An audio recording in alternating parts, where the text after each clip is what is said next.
मित्रों नमस्कार। संस्कृति विशेषज्ञ यूट्यूब चैनल पर आपका स्वागत है। इस वीडियो में आप बाबूराम सक्सेना की संस्कृत व्याकरण प्रवेशिका से संबंधित बहुविकल्पीय प्रश्नों का अध्ययन करेंगे। यदि आपने अभी तक चैनल को सब्सक्राइब नहीं किया है तो शीघ्र ही करके बेल आइकन को दबाकर ऑल पर क्लिक कर लें और चैनल को बड़ा बनाने में सहयोग दें। संस्कृत व्याकरण प्रवेशिका के वीडियो आपको सोमवार से शनिवार शाम 6 बजे इसी चैनल पर मिल जाएंगे, तो आप सभी वीडियो देखना ना भूलें। चलिए शुरू करते हैं। प्रश्न संख्या 246 से पहले के वीडियो आपको टीजीटी व्याकरण सीरीज के अंतर्गत मिल जाएंगे। प्रश्न संख्या 246, निम्नलिखित में क्या सही है? निम्नलिखित में क्या सही है?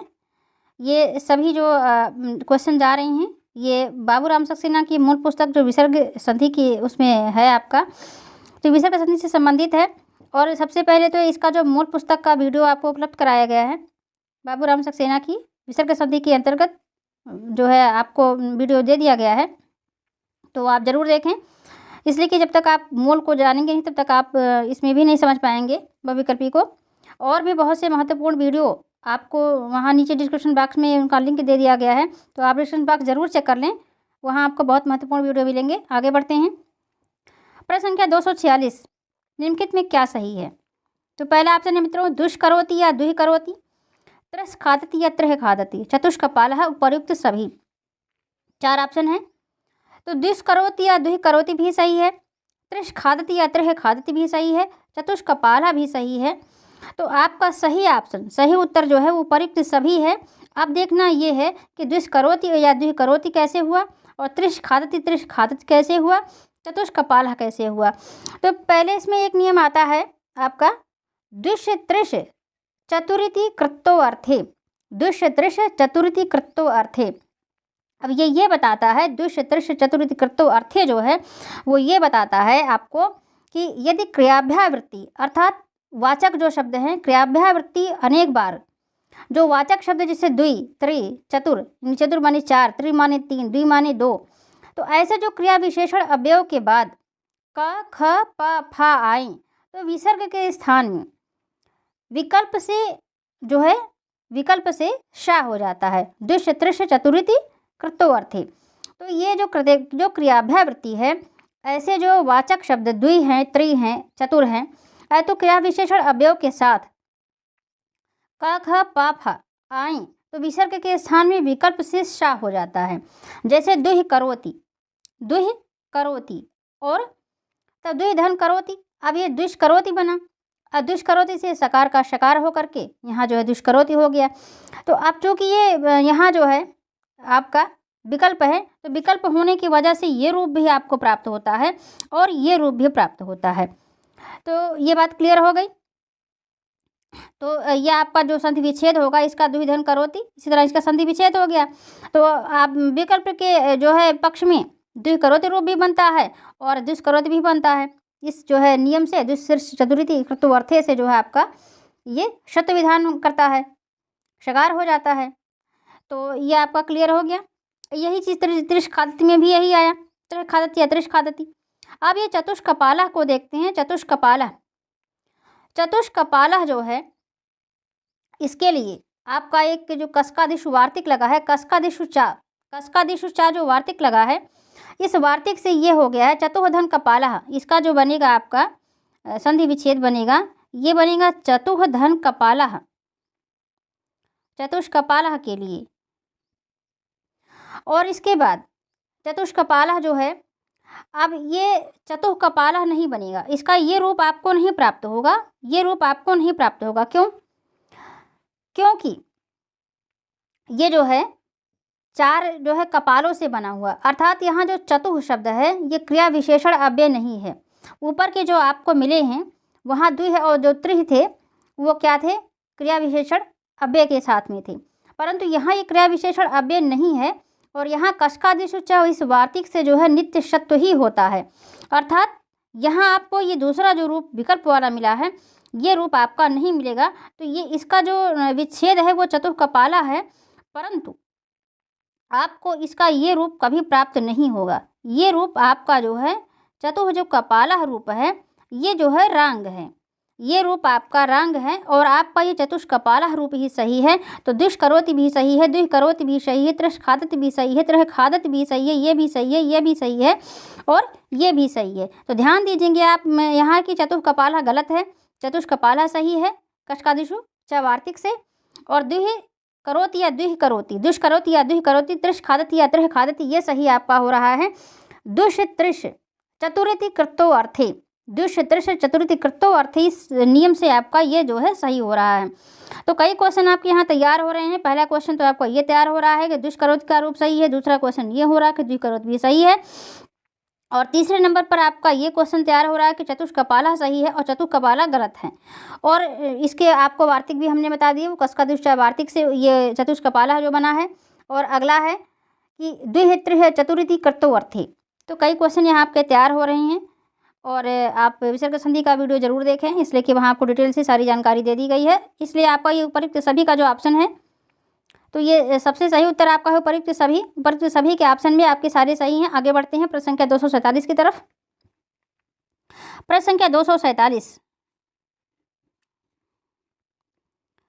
प्रश्न संख्या 247 बहुत ही महत्वपूर्ण क्वेश्चन आपका ये है। प्रश्न संख्या 247, स्यो अर्चः में सूत्र प्रयुक्त हुआ है। स्यो अर्चः में सूत्र प्रयुक्त हुआ है, तो 4 इसमें हैं, 4 सूत्र आपको मिल रहे हैं। अतोरोर प्लुतात प्लुते हसीचा रोसुपी विसर्जनीय से सह, और इनमें से कोई नहीं। तो शिवो अर्चः हमें आपको बताना है कि क्या सूत्र प्रयुक्त हुआ है। तो शिवो अर्चः हमें मित्रों प्रयुक्त हुआ है अतोरोर प्लुतात प्लुते हसीचा, ये सूत्र आपका प्रयुक्त हुआ है। सही ऑप्शन आपका ये है। अब ये देखना है कि अतोरोर प्लुतात प्लुते क्या कहता है, रोसुपी क्या कहता है, विसर्जनीय से सह क्या कहता है। विसर्जनीय से सह तो आपको पूर्व पहले बता दिया गया है कि विसर्ग के स्थान पर सा का आदेश करता है। और रोसोपी क्या कहता है, अतोरोर प्लुतात प्लुते हसीचा क्या कहता है। तो दोनों को आप ध्यान से देख लें। तो पहले तो रोसोपी को देख लेते हैं। रोसोपी ये कहता है, रोसोपी ये कहता है कि स के स्थान में जो आदिष्ट रा है, जो आपने सोरू का देखा था स के स्थान में आदिष्ट रा, तो रोसोपी ये कहता है, ये सूत्र आपको ये बताता है कि जो सोरू के सा के स्थान में जो रा आदिष्ट होता है, उस रा के पहले यदि आ और आ को छोड़कर कोई स्वर रहे, अर्थात अब आ तो आप छोड़ दिए, ई उ ये आपके स्वर आए, तो अब ये जो स्वर आए तो और बाद में कोई स्वर अथवा हर्ष प्रत्याहार हो, बाद में कोई स्वर अथवा हर्ष प्रत्याहार हो, तो उस रा में कोई परिवर्तन नहीं होता, उस रा में कोई परिवर्तन नहीं होता। हर्ष प्रत्याहार में आपका क्या आया, है व्रट लड़ यमंगनम जब है घट 10 जब गढ़ 10, तो है वर्ड से लेकर के जब गढ़ 10 तक आपका हर्ष प्रत्याहार के अंतर्गत आया। तो यहाँ के एग्जाम्पल में देख लेते हैं, रोसोपी का जो एग्जाम्पल है वो भी हम देख लेते चलते हैं।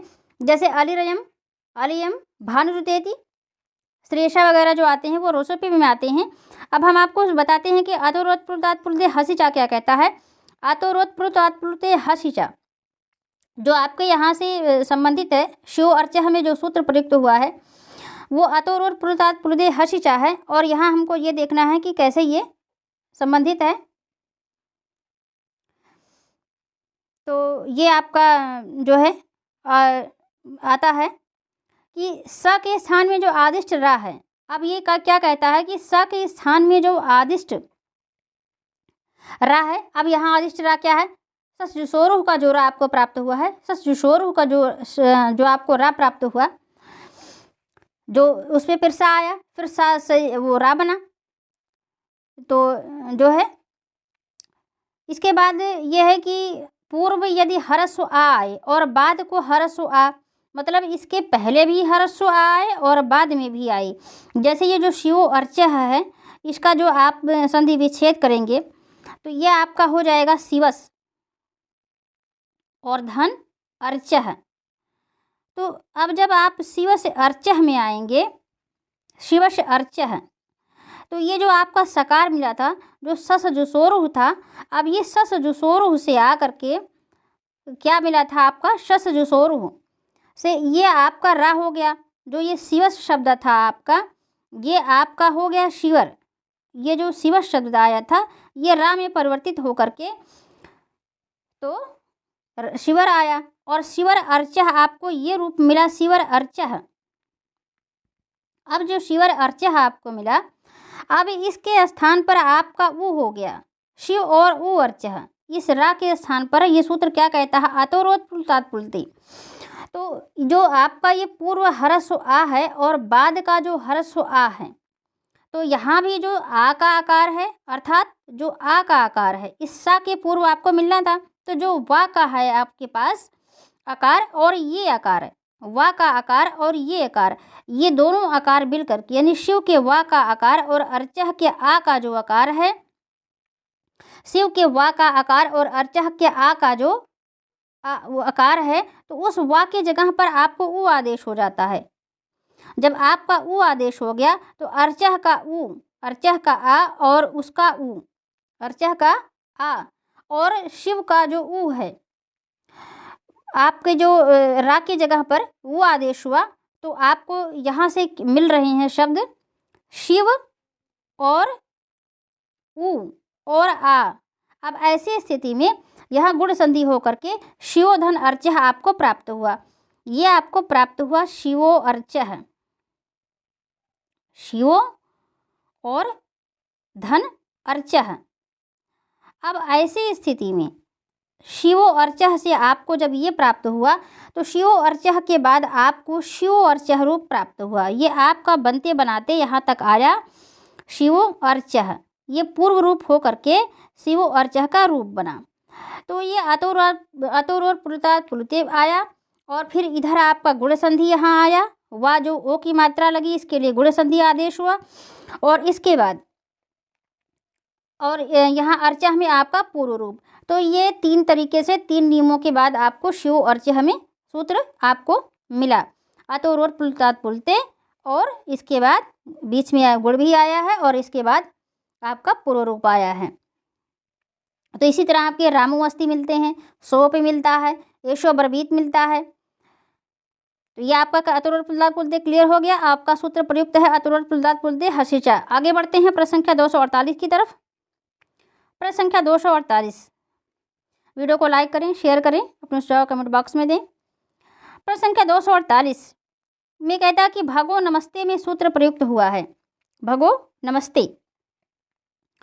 अब इसमें आपको मिल रहे हैं अतोरोर पुलतात पुलते हसीचा, विसर्जनीय से सह, रोसोपी और भो भगो अघो अपूर्व से योवशी, 4 मिल रहे हैं। तो 4 में आपने पहले देखा रोसोपी भी आप देख चुके हैं, अतोरोर पुलतात पुलते भी देख चुके हैं, विसर्जनीय से सह भी आप देख चुके हैं। इसमें से कोई नहीं है ऐसा जो भगो नमस्ते से आया रहा हो, कोई भी नियम लागू नहीं है। वैसे भी आपका जो डी ऑप्शन है इसमें ये भगो शब्द आया है, भो भगो अघो अपूर्व से योवसी। तो सूत्र प्रयुक्त होने के लिए तो इतना ही पर्याप्त है कि आपका ये जो शब्द है ये आपको यहाँ मिल रहा है, तो जाहिर सी बात है कि आपका डी ऑप्शन सही है। परंतु भो भगो अघो अपूर्व से योवसी का थोड़ा सा हम वो भी देख लेते हैं कि क्या क्या है। भो भगो अघो अपूर्व से योवशी, ये तथा हाली सर्वेशाम, तो इसकी जो व्याख्या है वो थोड़ा सा देख लेते हैं। कहता है कि यदि सा के बाद भो भगो अघो अपूर्व से योवसी कहता है कि यदि सा के स्थान में आदिष्ट रा के पहले, सा के स्थान में आदिष्ट आप देख रहे हैं जो सस जुसोरुह का जो सा है और उसके स्थान में जो रा आदिष्ट हुआ है, तो सस जुसोरुह के जो सा के स्थान में आदिष्ट रा है उससे पहले आगे यदि आता है भो भगो अघो, भो भगो अघो और हर्ष या दीर्घ आ हो, तो और उसके अनंतर अश प्रत्याहार, अश प्रत्याहार के वर्ण के अंतर्गत आपका अय उड़ से लेकर के जब गढ़ 10 तक आया, तो अ ई उड़ री लृक ए ओंग अयो छय व्रट लण एवं नम जब है गढ़ 10 जब गढ़ 10। तो यानी कोई स्वर और हस प्रत्याहार, हस प्रत्याहार है व्रट से लेकर के इधर आएगा जब गढ़ 10 तक, और बाकी उधर आप जान ही रहे हैं स्वर में। अच्छा, अयुड़ से लेकर के ए ओंग अयोच, तो कोई स्वर या हस प्रत्याहार हो तो रा का या आदेश होता है, रा का या आदेश होता है, और आगे स्वर रहने पर या का जो है इस या का विकल्प से और व्यंजन रहने पर नित्य ही लोप हो जाता है। जैसे जैसे भोज देवाह, भोर देवाह, भोय देवाह, भो देवाह। तो अब इस डिटेल रूप से इसको जानने के लिए आप विसर्ग संधि का जो आपको वीडियो उपलब्ध कराया गया है वो आप ज़रूर देखें। आगे फिर बढ़ते हैं भो भगो अगो अपूर्व से योवशी, इतना ही पर्याप्त है इसकी व्याख्या के लिए। आप वहाँ से डिटेल दे सकते हैं। आगे बढ़ते हैं प्रश्न संख्या 249 की तरफ। प्रश्न संख्या 249, निम्नलिखित में क्या सही है? जन इच्छति, जन इच्छति, अहर्गणः, उपर्युक्त सभी। जन इच्छति, जन इच्छति और अहर्गणः, उपर्युक्त सभी। तो ये जन इच्छति भी सही है, जन इच्छति भी सही है, अहर्गणा भी सही है। तो इस तरह से हमारा जो सही उत्तर है वो उपर्युक्त सभी है। हमारा सही उत्तर क्या है? उपर्युक्त सभी। अब जन इच्छति और जन इच्छति जो था वो आपका भो भगो अगो अपूर्व से योवशी से बना हुआ है। जनस और इच्छति, जन इच्छति। सकार का जो है, सकार के आगे आपको यहाँ स्वर प्राप्त हो गया। अभी ऊपर आपने देखा था कि भो भगो अगो अपूर्व से योवशी तथा हलि सर्वेशम, हलि सर्वेशम। तो हल यानी व्यंजन रहने पर तो नित्य ही लोप होता है, व्यंजन की स्थिति में तो नित्य ही लोप होता है। परंतु यदि व्यंजन नहीं है, आपका जो है स्वर आता है, स्वर रहने पर इस या का विकल्प से लोप होता है। तो यहाँ वही चीज़ मिल रहा है आपको, जनस इच्छति, जो जन इच्छत रूप बना है ये बना है इस तरह से आपका जनस और इच्छति। तो अब इस जो ये जो सकार आपको मिल रहा है ये सस जुशोरु से यहाँ जो है आपका इस सा के स्थान पर रादिष्ट होता है। तो अब ये आपका जो है फिर इसके बाद आपका ये नियम लग गया, भो भगो अघो का जो नियम आया। तो इसके बाद आपका अश प्रत्याहार, तो अश प्रत्याहार में से आपको ई मिल रहा है, अश प्रत्याहार का वर्ण मिलना चाहिए। तो अश प्रत्याहार में से जो है आपको ई मिल रहा है, तो रा का जो है या आदेश हो जाता है। तो ये कहना ये चाहते हैं कि सकार के बाद यदि आपको कोई भी स्वर या जो है हश प्रत्याहार अथवा आप कह सकते हैं कि अश प्रत्याहार वर्ण आता है तो ये जो है विकल्प से होता है। इसकी जगह पर हम या रख देते हैं। तो जब हम इसकी जगह पर या रख देते हैं तो ये हमें मिल जाएगा इसकी और इसकी जगह पर, इस सा और ई की जगह पर हमने रख दिया जो है या। तो अब ये हमें मिल गया या। अब इस इच्छति का जो ई मिल करके यहाँ इच्छति हो गया और ये हो गया जन इच्छति। जन इच्छति का आपका जो है रूप मिल गया। और ये जब विकल्प से होने की स्थिति में ये आपको जन इच्छति मिलता है और ये या तो फिर जन इच्छति, तो दोनों रूप ये भी सही है ये भी सही है। अब देख लेते हैं अहर्गणा को। अहर्गणा जो आपका है ये अहन शब्द के परे विभक्तियों को छोड़कर यदि कोई या स्वर या हश प्रत्याहारी आवे तो ना का जो है रा आदेश होता है, ना का रा आदेश होता है यदि अहन शब्द आता है तो अब ये जैसे अहन अहह तो अहर अहह अहर अहह इस तरह से आपको मिलेगा। इसी तरह अहर गढ़ भी आपका है, अहन और गढ़। ये जो अहन गढ़ शब्द आया था ये अहन और गढ़ शब्द है, अहन और गढ़। अब ऐसी स्थिति में अहन गढ़ जो शब्द आपको प्राप्त होता है ये अहर गढ़ इस नकार का ये कहना चाहते हैं कि अहन शब्द के परे जो है विभक्तियों को छोड़कर कोई स्वर या हस प्रत्याहारी वर्ण आता है तो इस नकार का रा आदेश होता है, इसकी जगह पर हम रा आदेश कर देते हैं। तो ऐसी स्थिति में हमारा ये जो ना था ये रा आकर के ऊपर चला आएगा और ये अहर गढ़ शब्द हमें प्राप्त होता है। या आप ऐसे कह सकते हैं कि ये जो अहर गढ़ है ये उसकी जगह पर जब ऐसे रा बना और फिर गा बना अहर गढ़, तो यही चीज़ आकर के यहाँ अहर हो गया है। तो ये अहर गढ़ रूप हमें प्राप्त हुआ। और इस तरह से जो है, लेकिन ये भी ध्यान रखना है कि विभक्तियाँ नहीं होनी चाहिए। मान लीजिए जैसे अहोभ्याम शब्द आया तो अहोभ्याम में जो है वो ना का रा नहीं हो पाया, क्योंकि जो अहन शब्द है अर्थात पद संज्ञक अहन के ना के स्थान में रू आदेश होता है और इसके अनुसार जो है गुण संधि होकर के अहोभ्याम रूप बना है। तो इस तरह से वहाँ तो नहीं ये आदेश है जहाँ विभक्तियाँ हैं, परंतु जहाँ विभक्तियाँ नहीं है यदि अहन शब्द विभक्तियों से परे है तो ना का जो है रा आदेश होता है। तो तीनों ऑप्शन आपके सही हैं। तो सही उत्तर है मित्रों ये उपर्युक्त सभी। तो आगे बढ़ते हैं प्रश्न संख्या 250 की तरफ। प्रश्न संख्या 250 बहुत इंपॉर्टेंट है। निम्नलिखित में क्या सही है?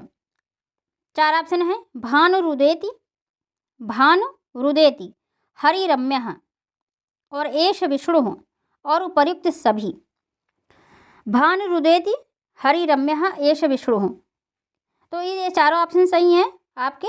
भानुरुदेति भी सही है, हरिरम्य भी सही है, एष विष्णु भी सही है। अब देखना ये है कि किस किस नियम से ये तीनों ऑप्शन सही हो रहे हैं।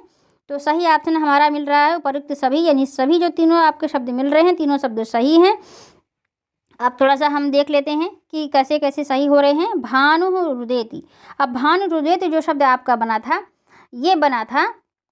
यह आपका है भानुरुदेति, भानुरुदेति। तो अब ये जो शब्द आया है,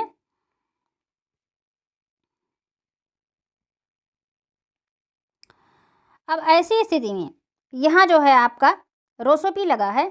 तो रोसोपी कहता है कि सा के स्थान में आदिष्ट रा के पूर्व, सा के स्थान में आदिष्ट रा के पूर्व यदि आ और आ को छोड़कर कोई स्वर रहे। अब यहाँ देखिए स्वर आपको ऊ मिल रहा है, ये जो ऊ स्वर मिल रहा है, इसी स्वर की वजह से जो उदेति का जो ऊ आपको मिल रहा है, इस ऊ की वजह से क्या हुआ कि यदि कोई स्वर अथवा हस प्रत्याहार हो, कोई स्वर अथवा हस प्रत्याहार हो तो उस रा में कोई परिवर्तन नहीं होता है, ये रोसोपी कहता है।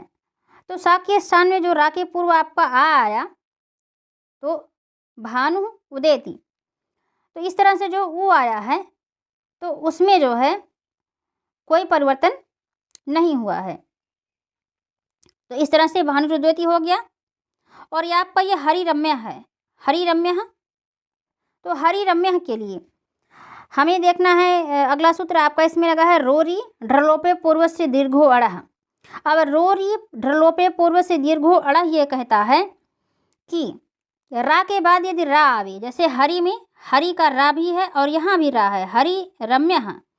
तो हरि रम्य जो आपका आया है ये आपका बना है हरिर रम्य, हरिर रम्य। इसका जो संधि विच्छेद आपका है ये आपका है हरिर, हरिर और रम्य।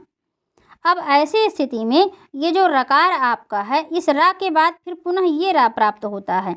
और इस स्थिति में हरिर रम्य जो आपका बना है, इस रकार के बाद जो रकार प्राप्त आया है तो रा का लोप हो जाता है और उसके पूर्व में आए हुए आ ई उ आदि जो ह्रस्व रहें तो भी दीर्घ हो जाते हैं। ये कहना ये चाहते हैं कि इसका लोप होकर के, इस हरिर के रा का लोप होकर के, इसका लोप होकर के जो आपका ये हरि शब्द है, इसका जो ये रा शब्द है, यही जो है दीर्घ हो जाता है, यानी हरि का हरि हो जाता है। और इसी तरह पुनर्रमते आपका पुनरमते हो गया है, ना का आ की मात्रा हो गई, शंभु रास्ते का शंभु रास्ते हो गया है, कबीर रचियत का कबीर रचियत हो गया है। तो ये सब आपको वीडियो में उपलब्ध कराए गए हैं, आप वीडियो ज़रूर देखें, डिस्क्रिप्शन बॉक्स ज़रूर चेक कर लें और वहाँ से आपको महत्वपूर्ण वीडियो के लिंक भी मिल जाएंगे और DGT व्याकरण सीरीज प्लेलिस्ट का भी लिंक मिल जाएगा। अगला देखते हैं एष विष्णु। एष विष्णु जो आया है, एष विष्णु आपका है एतत्तोह, एतत्तोह सुलोपो अकोर ने समासे हलि। तो यदि ये कहता है कि किसी व्यंजन के पूर्व यदि सस यानी सह अथवा एषस शब्द आता है, किसी व्यंजन के पूर्व, ध्यान देंगे, किसी व्यंजन के पूर्व यदि सस यानी सह और अथवा एषस शब्द आता है, एषः शब्द आता है, तो उसके सा का लोप हो जाता है। जैसे सस शंभु यानी श शंभु हो, एष विष्णु, एषस विष्णु, एष विष्णु, तो व्यंजन के पूर्व आता है। तो ये शब्द व्यंजन, अब यहाँ आपका विष्णु भी व्यंजन है, शंभु भी व्यंजन है, तो ये इन शब्दों में सकार का जो है लोप हो जाता है। तो इस तरह से सकार को आप विसर्ग भी यहाँ विसर्ग मान सकते हैं, विसर्ग को समझ सकते हैं कि सकार का अभिप्राय यहाँ सह जो है, सस का अभिप्राय सह है और सह का अभिप्राय विसर्ग से है। तो एषः में जो विसर्ग लगा हुआ था वो आपका हट गया। तो एस का जो आपका है ये आपका बनेगा एषस, एषस, ये आपका बन जाएगा एषस विष्णु, एषस धन विष्णु, ये जो विच्छेद बनेगा आपका एषस विष्णु बनेगा। और आपको जो है विस्तार से वहाँ बता दिया गया है, आप वहाँ ज़रूर देखें। तो इस वीडियो में ये आपके जो है सही ऑप्शन है उपयुक्त जोड़ी।